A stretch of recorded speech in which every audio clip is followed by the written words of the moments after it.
El mundo de la computación es sumamente interesante. Recordar la historia de la computación nos remonta a la época de los primitivos, recordando que ellos hacían un poco de cálculo por medio del arte rupestre. Y es desde ahí que empieza la evolución de la computadora. En este caso hablaremos un poco sobre las generaciones de la computación.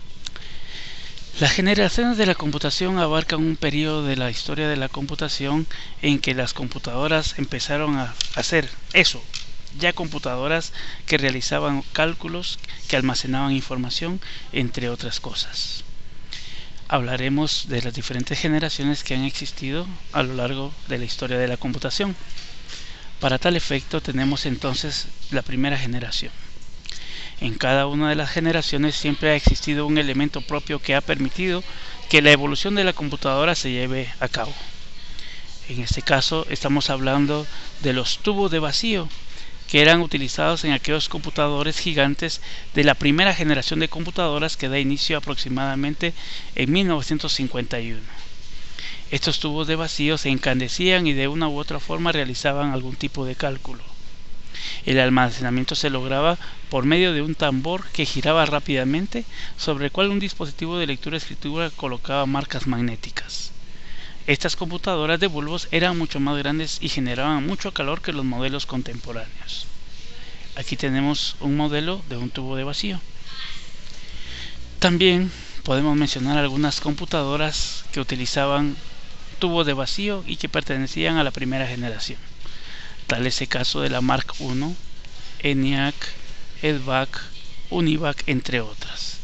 En este ejemplo que tenemos por acá podemos observar a la máquina Mark I. Como se darán cuenta, tenía una longitud de 16 metros de largo y tenía una altura de 2.5 de alto.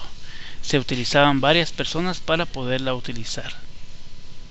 Hablando entonces de la segunda generación, podemos decir que esta inicia en 1959 con la aparición del transistor. Esto hizo posible una nueva generación de computadoras más rápidas, más pequeñas y con menores necesidades de ventilación. Pero el costo seguía siendo muy grande.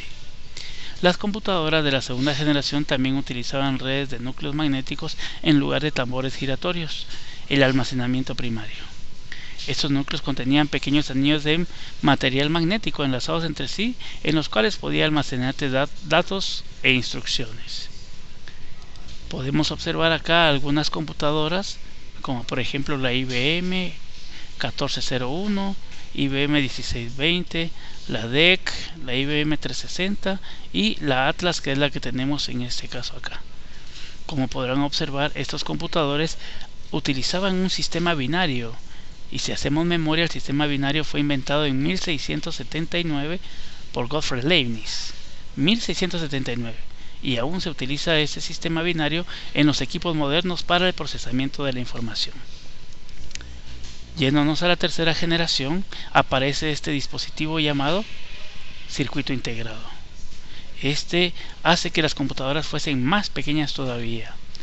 Estos circuitos integrados, que realmente son pastillas de silicio, se colocaban miles de componentes electrónicos en una integración en miniatura. Las computadoras nuevamente se hicieron más pequeñas, más rápidas, desprendían menos calor y eran energéticamente más eficientes. Este circuito integrado fue descubierto en 1958, pero no fue hasta 1964 que dio auge a lo que es la tercera generación. Podemos hablar también sobre la tercera generación, algunos computadores que utilizaban entonces transistores, la IBM 360, la CDC 6600, la PDP 8, entre otros equipos. En la cuarta generación aparece el microprocesador. Este microprocesador está compuesto de circuitos electrónicos. El tamaño reducido del microprocesador de chips hizo posible la creación de las computadoras personales, a las que ahora llamamos PC, Personal Computer. El primer microprocesador fue Intel 4004, producido en 1971. En 1972 entonces se genera la cuarta generación de computadores. Algunos de estos computadores de cuarta generación podemos mencionar el Apple Computer, Radio Shack, Commodore PC, entre otros computadores que pudieron haber utilizado microprocesadores. Posteriormente, en 1983 empieza lo que es la inteligencia artificial como parte de la quinta generación de computadoras. La inteligencia es exhibida por máquinas en ciencias de la computación. Una máquina inteligente ideal es un agente racional flexible que percibe su entorno y lleva a cabo acciones que maximicen sus posibilidades de éxito en algún objetivo o tarea. En teoría, estas máquinas fueron programadas por medio de computadores de alta generación, lo que da inicio a la quinta generación. Pero no podemos ver solo en máquinas lo que es la inteligencia artificial. También podemos observar, por ejemplo, consolas de videojuego donde tenemos que interactuar nosotros con los diferentes actores del juego. Por ejemplo, si jugamos fútbol, vemos cómo corren los muñequitos detrás de la pelota, ¿verdad? O sea, todo ha sido programado de cierta forma, ¿verdad?, que da inicio a la quinta generación, como es la inteligencia artificial. Dentro de la inteligencia artificial se pueden mencionar, por ejemplo, ¿verdad?, aquellos robots que juegan fútbol, aquellos robots que tocan piano, entre otros mecanismos que componen la quinta generación. Y hablando de la sexta generación, que empieza más o menos en 1990 y pues sigue en ese auge, ¿verdad?, podría denominarse como la era de las computadoras basadas en redes neuronales artificiales o cerebros artificiales, computadoras que utilizan superconductores como materia prima para sus procesadores, los cuales le permiten no derrochar electricidad en calor debido a su nula resistencia, ganando performance y economizando la energía. Aproximadamente 30 de un procesador, dice, la ganancia de performance es aproximadamente 30 veces la de un procesador de la misma frecuencia que utiliza metales comunes para su funcionamiento.